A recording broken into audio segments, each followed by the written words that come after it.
मराठीसाठी आम्ही दोघं भाऊ एकत्र आलो. आता मुख्यमंत्री त्यांचं क्रेडिट घेत आहेत.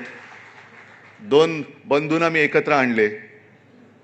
म्हणजे हे आत्ताच्या काळात एक ती विंदा करंदीकरांची कविता आहे, त्यातल्या दोन ओळी आहेत. लढवून बांधवाना संहार साधणारा गीता खुशाल सांगे, इलाज काय त्याला. म्हणजे आधी भांडवायचं, भांडणं लावायची, आणि मग आम्हीच सगळं केलं. भावाभावात भांडणं लावायची, संवाद घडवायचा, आणि मग गीता सांगायची. उपयोग काय त्याचा, इलाज तरी काय त्याला.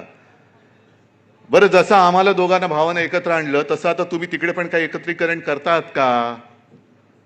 ज्या सध्या काही बातम्या चालू आहेत, विलीन होणार, विलीन होणार, विलीन होणार, लोक वाट बघतायत.